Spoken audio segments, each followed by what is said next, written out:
Well, agriculture is a $3 trillion plus global industry, and we've seen a growing number of venture capitalists investing in companies that are applying digital technologies like artificial intelligence and machine learning to the global food system. This year's #1 disruptor has become a leader in the ag tech revolution. Take a look. Indigo Ag, #1 on the 2019 CNBC Disruptor 50 list, is an agriculture technology startup that mixes microbiology with artificial intelligence to improve yields, sustainability, and profits for growers of 5 commodity crops: corn, cotton, rice, wheat, and soybeans. It's disrupting agriculture in 2 ways. First, its seed treatments allow farmers to grow more using less water and fertilizer. Second, its digital marketplace connects buyers and growers, helping them differentiate their eco-friendly crops, adding value across the supply chain from seed to table. Founded in 2013, Indigo's technology is being deployed to more than 1 million acres of farmland around the world, a number it expects to quadruple by the end of this year. The company has raised $650 million in venture capital to fund its growth and has an estimated valuation of $3.5 billion.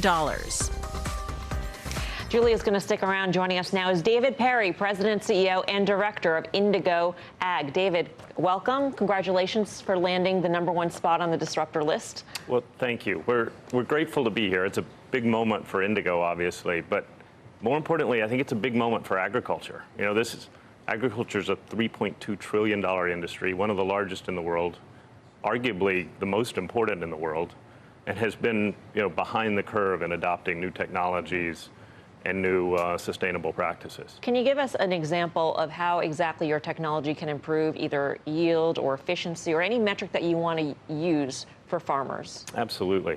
So one core technology we use is microbiology, microbes that naturally exist within plants and evolved over hundreds of millions of years to protect plants against stress.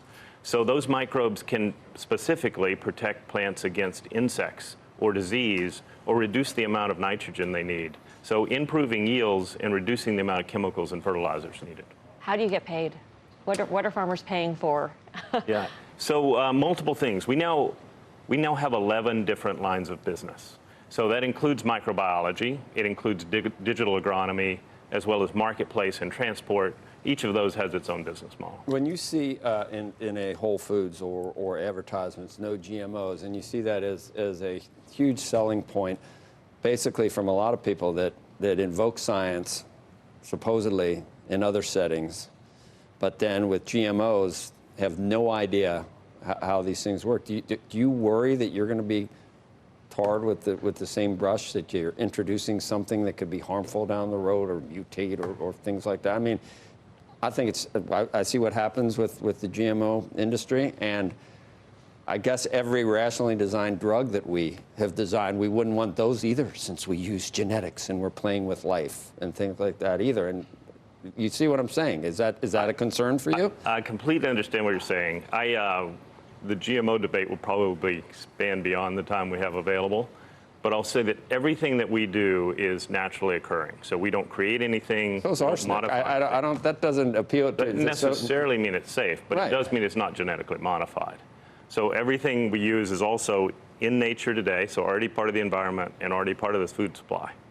So think about probiotics for plants. I don't know whether that necessarily, How does climate change affect you? Carbon dioxide's naturally occurring, and Tom, thinks we're going to be dead in a couple of years. How does climate change? Joe wanted to ask this, but I'm going to ask it. How does climate change affect your business? Well, in 2 ways, really. So what we do is help the things that we're doing help plants resist stress, such as heat, drought, et cetera. Make them more resilient. What makes them more resilient to that, and those are things that come with climate change. And then over time, as farmers change their practices, we're actually reducing their footprint, and in fact can even flip that around and make farming carbon positive, so start to be part of the solution. Now, you're expecting to be able to quadruple your business in terms of quadrupling the reach of your technology from 1 million, I believe it's 1 million acres to 4 million in just this year. What's your plan to be able to grow that quickly, and what's your growth outlook beyond that? Well, so we're expanding in 3 ways. We're expanding geographically, so we now operate in 5 countries around the world, and we just established an office in Europe. We're expanding the number of products that we sell to those customers in each country, and then, of course, we're expanding the number of farmers in each country. And we've built a really large platform off of which we can grow, and we think we can sustain that for some period of time. Now, you also have this transport business. Why does it make sense for a company that's creating microbiology, focusing on technology for seeds, to also deal with the transportation industry? It seems like 2 very different things. Well, the way we think of agriculture is that it requires systems innovation. So the fundamental problem with ag is that it's a commodity business. So today, most farmers only get paid for volume, bushels of corn. So if you don't get paid for sustainability and you don't get paid for quality, you're not going to invest in those things. So really how we think about the world is systems innovation. And one of those pieces is you have to provide traceability from the farm to the buyer, and transport allows us to do David, if a farmer who has not used your product before were to apply it today or this season, what percentage increase in yield would they get? And in 10 years, globally, how much can yields be increased? So today it's 6 to about 14%, depending on the crop and the region, et cetera. And we believe the possibility from just microbiology alone is in the 25% range. And last question, are you going to go public? I mean, a lot of the people on this list go public eventually, or do you take a look at an Uber and a Lyft and you say, no thanks? That is the plan.